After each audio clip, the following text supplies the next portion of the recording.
오늘 이 시간 하나님께서 우리에게 주시는 말씀은 신약 마태복음 16장 13절에서부터 20절까지의 말씀입니다. 제가 봉독할 때에 살아계신 하나님 아버지 음성을 다 들으실 수 있기를 소원합니다. 예수께서 빌립보의 가이사랴 지방에 이르러서 제자들에게 물으셨다. 사람들이 인자를 누구라고 하느냐? 제자들이 대답하였다. 세례자 요한이라고 하는 사람들도 있고 엘리야라고 하는 사람들도 있고 예레미야나 예언자들 가운데 한 분이라고 하는 사람들도 있습니다. 예수께서 그들에게 물으셨다. 그러면 너희는 나를 누구라고 하느냐? 시몬 베드로가 대답하였다. 선생님은 살아계신 하나님의 아들 그리스도십니다. 예수께서 그에게 말씀하셨다. 시몬 바요나야, 너는 복이 있다. 너에게 이것을 알려주신 분은 사람이 아니라 하늘에 계신 나의 아버지시다. 나도 너에게 말한다. 너는 베드로다. 나는 이 반석 위에다가 내 교회를 세우겠다. 죽음의 문들이 그것을 이기지 못할 것이다. 내가 너에게 하늘나라의 열쇠를 주겠다. 내가 무엇이든지 땅에서 매면 하늘에서도 매일 것이요 땅에서 풀면 하늘에서도 풀릴 것이다. 그때 예수께서 제자들에게 엄명하시기를 자기가 그리스도라는 것을 아무에게도 말하지 말라고 하셨다. 아멘. 주님께서 주시는 말씀입니다. 오늘 본문 말씀은 베드로가 예수님께 고백하는 장면을 우리에게 소개합니다. 사실상 베드로의 신앙 고백이라고도 볼 수 있어요. 먼저 베드로가 고백한 현장에 대해서 살펴보죠. 성서는 그곳이 빌립보의 가이사랴 지방이다라고 소개합니다. 1세기 초기에 유대 영토는 크게 3등분되어서 3명의 왕에 의해서 다스려지고 있었습니다. 안티파스, 아켈라오, 그리고 빌립입니다. 이들 세 사람은 모두 헤롯 대왕의 아들로서 아버지 헤롯 대왕이 죽으면서 아버지 대신 유대 영토를 나누어 다스리게 된 것입니다. 빌립보는 분봉왕 빌립이 자기가 다스리는 영토의 수도로 정한 곳이고 그 가운데 가이사랴 지방은 빌립이 로마 황제의 환심을 사기 위해서 황제의 영역이라는 뜻의 가이사리아라는 명칭을 붙인 곳입니다. 게다가 본래 빌립보 가이사랴 지방은 목축의 신인 판이라는 신을 숭배하는 곳으로 유명했습니다. 그래서 거기에는 판을 위한 신전이 있었죠. 빌립은 거기에 로마 황제를 위한 신전과 제우스를 위한 신전, 그리고 복수의 신으로 알려진 네메시우스를 위한 신전을 나란히 세워놓았습니다. 이렇게 보면 빌립보의 가이사랴 지방에 살던 사람들은 유대인과 다른 신앙관, 세계관을 가지고 있었을 것이라고 우리가 추정해 볼 수가 있죠. 유대인은 오직 하나님 한 분만이 온 우주를 통치하신다는 신앙관, 세계관을 가졌지만 적어도 이곳 사람들은 하나님이 아닌 다른 신들이 그 역할을 한다고 믿었을 테니 말입니다. 오늘 본문을 보면 베드로는 예수님께 향하여 이렇게 고백합니다. 선생님을 살아계신 하나님의 아들 그리스도십니다. 베드로의 고백은 적어도 빌립보 가이사랴 지방에서는 매우 정치적으로 해석될 수 있는 발언입니다. 그의 고백 속에서 그리스도라는 단어는 본래 히브리 말로 메시아를 헬라 말로 번역한 것인데 그것은 유대 사람들에게서 기름 부음을 받은 왕으로 인식되기 때문입니다. 뿐만 아니라 당시 세계에서 신의 아들이라는 호칭을 자기의 이름 앞에 붙일 수 있던 사람은 단 한 사람, 오직 로마 황제 외에는 허용될 수 없는 것이기 때문에 베드로의 이 고백은 그러한 금기에 도전한 것으로 해석될 여지도 있었습니다. 그날 거기에서 베드로는 예수님께 이렇게 고백한 것입니다. 선생님이야말로 살아계신 하나님의 아들, 기름 부음을 받은 왕이십니다. 이렇게 말이죠. 이 발언을 베드로는 빌립보의 가이사랴에서 했습니다. 분봉왕인 빌립이 로마 황제에게 그의 충성심을 잘 보이기 위해서 가이사랴라는 이름을 붙이기까지 한 그 장소에서 말입니다. 이렇게 함으로써 분봉왕 빌립은 로마의 황제가 하나님의 아들이며 왕이라는 고백을 로마 황제에게 한 셈인데 베드로는 그것에 정면으로 반하는 고백을 한 셈이죠. 그래서 베드로가 그의 신앙을 고백한 이 장소에서 그의 고백은 정치적으로 매우 위험한 고백이었다라고 말할 수 있는 것입니다. 베드로가 그의 고백 때문에 특히 더 위험해질 수도 있는 그 지역에서 이렇게 고백한 것은 어찌 보면 그가 그동안 예수님을 따라다니고 예수님께 듣고 그 누구보다도 더 가까운 거리에서 예수께서 하시는 이적들과 행동을 보면서 정말로 그런 확신이 들어서였을지도 모릅니다. 더 위험해질 수도 있는 그 지역에서 그렇게 고백했다는 것은 베드로가 자기의 목숨을 예수님께 내걸기로 작정했나 보다, 이렇게 판단할 수 있는 여지가 있지요. 그러면 그날 베드로는 무슨 생각으로 그렇게 고백했던 것일까? 앞에서도 언급했지만 그리스도라는 단어는 히브리 말로 메시아를 뜻합니다. 거의 500년이 넘는 시간을 이방인의 지배 아래에서 살아왔던 유대인들의 삶은 메시아 대방을 더욱 간절하게 만들었습니다. 수백 년 동안 이방인의 지배 아래에서 그들에게 바쳐야 했던 무거운 세금과 노역의 의무들, 그리고 거기에 빌붙어서 오히려 동족의 등을 쳐먹던 유대인들, 그렇지만 빈부의 격차와 계급 간의 깊어진 갈등, 그리고 내분, 이러한 상황들은 유대인들이 일상적으로 만나왔던 삶의 내용들이었습니다. 현실에 이르렀으니 이 모든 괴로운 상황을 단번에 정화시키고 바로잡을 사람에 대한 목마름도 깊어질 수밖에 없었죠. 오랜 시간 동안 유대인들을 믿고 기다려왔습니다. 다윗의 자손인 메시아가 나타나셔서 이 모든 상황들을 바로잡아 줄 것이라고 말이죠. 유대인들이 메시아에게 기대한 것들은 이러한 것들입니다.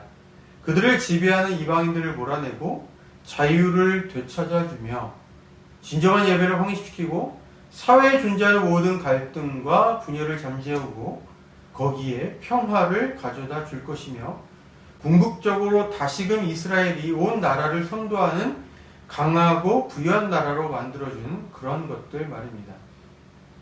그런데 문제는 그런 일을 행할 메시아가 언제, 어떠한 모습으로 나타날 것인가를 아는 사람이 없다는 것이었어요.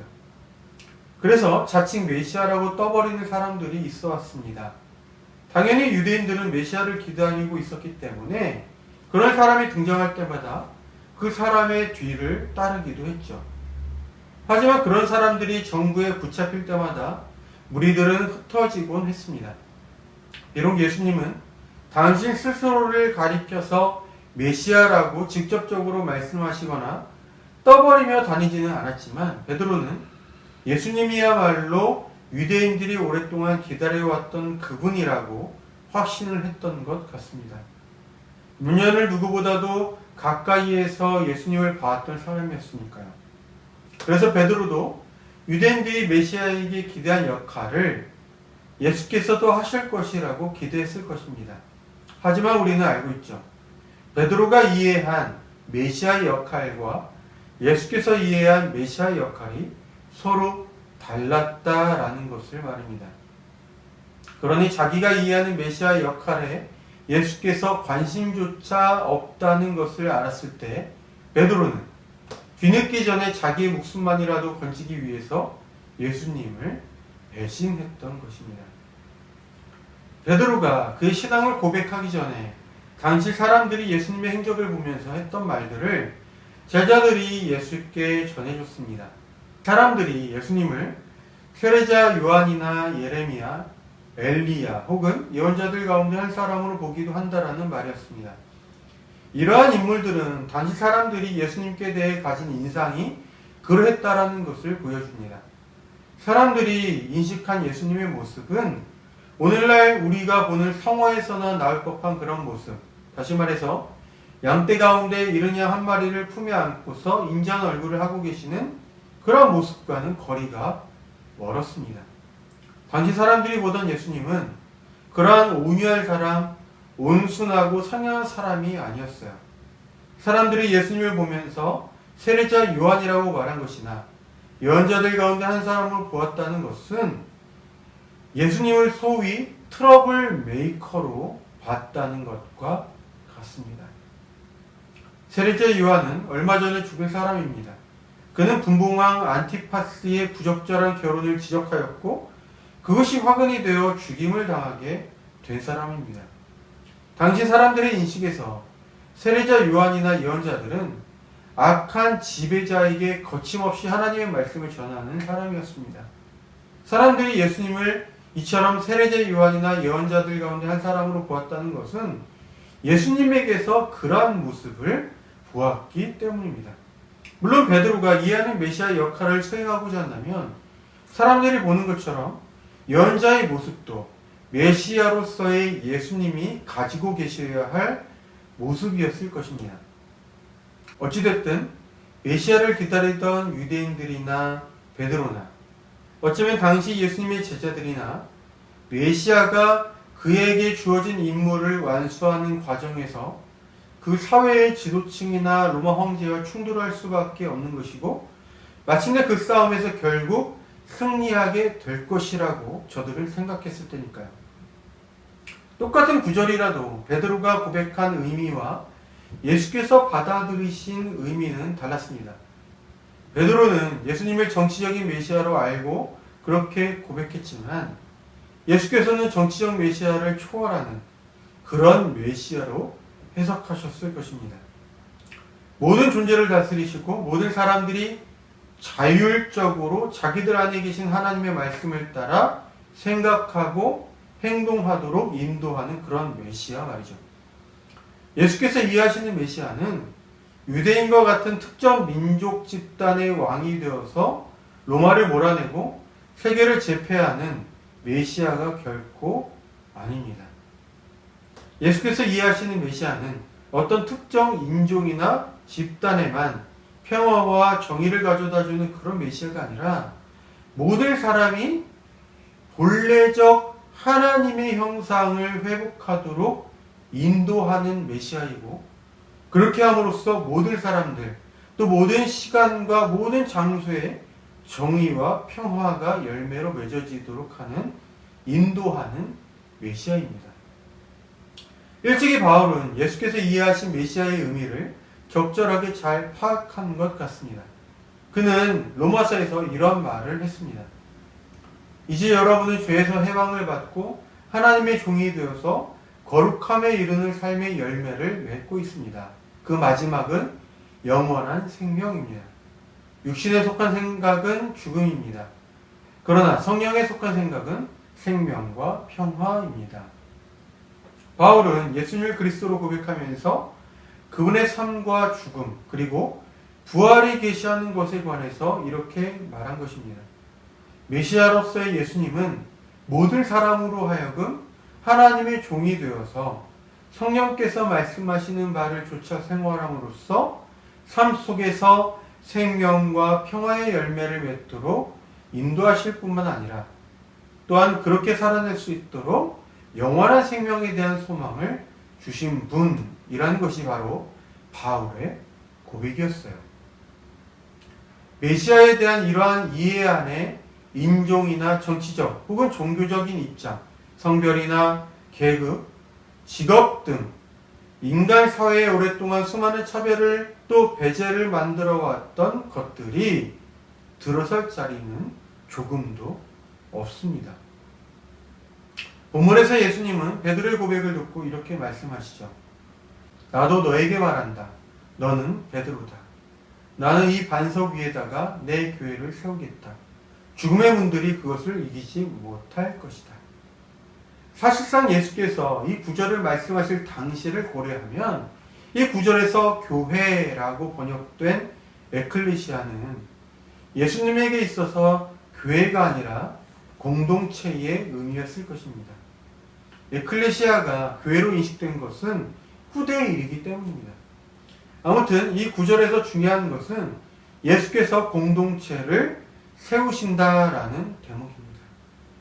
특히 복음서를 보면 예수께서는 다른 종파들 이를테면 쿰란 종파나 바리새파와는 달리 어떠한 특별한 조직으로서의 공동체를 설립하려고 하지 않으셨다라는 것을 우리가 확인할 수 있습니다. 이 점을 고려하면 예수께서 공동체를 세우신다라는 말씀에서 적어도 예수님에게 있어서 공동체는 어떠한 조직으로서의 공동체를 의미하는 것은 아닐 것이다 라고 우리가 추측해 볼 수 있습니다. 오히려 예수님은 하나님을 잘못 알고 하나님과 동떨어진 삶을 살아가는 사람들을 다시금 하나님께로 돌아오도록 부르셨습니다. 이러한 예수님의 행적을 생각해 보면 예수께서 공동체를 세우신다라고 할 때 그 공동체가 무엇인지를 우리가 짐작해 볼 수 있습니다. 그것은 아마도 하나님의 백성, 하나님의 사람들을 세우신다라는 의미일 것입니다. 예수께서 하나님의 백성, 하나님의 사람들을 세우신다는 것은 예수께서 사람들로 하여금 하나님의 백성, 하나님의 사람들이 되도록 이끄신다, 인도하신다라는 뜻입니다. 그러면 이 구절을 성서에 번역된 그대로 교회와 연관지어서 생각해보면 이런 말이 됩니다. 예수께서 사람들로 하여금 하나님의 백성, 하나님의 사람들이 되도록 이끄시는 무리가 곧 교회이다. 쉽게 말해서 교회는 예수님의 인도를 따라가야 하는 교회라는 것입니다. 요즘 코로나로 인해서 온 세계가 어렵습니다. 코로나가 많은 인명과 재산에 피해를 주고 있고 그뿐 아니라 사회 분열을 낳기도 합니다. 이러한 때에 교회가 그리고 성도가 어떻게 살아야 할까요? 안타깝게도 최근 들어 한국교회에 대해 사회 신뢰도가 더욱 가파르게 하락하는 것 같습니다. 예수께서는 상식 이상의 삶을 살아가셨기 때문에 오히려 당대의 지배자들에게 미움을 받고 처형까지 당하셨지만 도리어 교회는 상식 이하의 삶을 보여줌으로써 사회로부터 조롱과 비판을 받고 있지요. 아프고 괴롭고 화가 나는 일입니다. 예수께서 보여주신 행적과 그분의 가르침, 그 삶과 죽음, 그리고 부활에서 계시되는 그분의 정신이 무엇인지 깊이 생각하고 그것이 깨닫게 하는 바를 따라 살아가야 할 교회가 오히려 자신들이 생각하는 바가 곧 예수님의 길이라고 우기면서 나아가는 듯합니다. 마치 베드로나 그와 같은 유대인들이 메시아에게 기대했던 역할을 예수께서 하셔야 할 역할로 생각했던 것처럼 말이죠. 우리가 기억하고 지켜야 할 자리는 이것입니다. 우리는 예수님의 인도를 따라서 그 뒤를 따라가는 사람들이지 우리가 예수님의 길을 정해놓고 그 길을 예수님을 따라가는 길이라고 주장하고 우기는 사람들이 아니라는 것입니다. 분별력이 더욱 요구되는 시기입니다.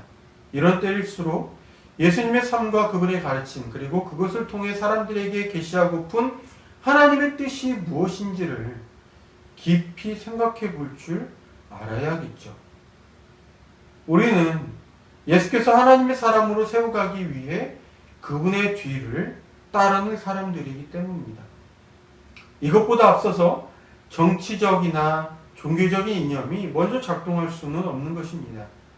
부디 예수님의 삶과 그분의 가르침을 통해 계시된 하나님 나라에 부합되는 삶을 살아가는 우리는 교회와 한국의 모든 교회들이 되기를 빕니다. 기도하겠습니다. 하나님 아버지, 저마다 주님께 기대하는 역할이 있었음을 확인하였습니다. 사람들은 그것이 주님의 역할이며 주님께서 그렇게 하실 때에 나의 주님이 될 것이라 생각하는 듯합니다. 하지만 주님, 저희가 하나님의 사람으로 세워질 수 있도록 인도해 주십시오. 주님의 행적과 주님의 가르침에 담긴 정신이 무엇인지 잘 헤아릴 수 있도록 도와주십시오. 저희 자리는 저희를 인도하시는 주님의 뒤를 따르는 자리임을 잊지 않게 해주십시오. 하나님 나라는 상식을 초월하는 것인데 교회가 상식 이하의 모습을 보여주면서 사회로부터 조롱과 비판을 받고 있습니다. 주님, 한국의 교회들을 회복시켜 주시고 옳은 길로 인도하여 주십시오. 언제나 어디에서나 성령님을 통하여 저희 곁에 또 저희 안에 계시며 저희와 함께 하시는 예수님의 이름으로 기도드립니다. 아멘.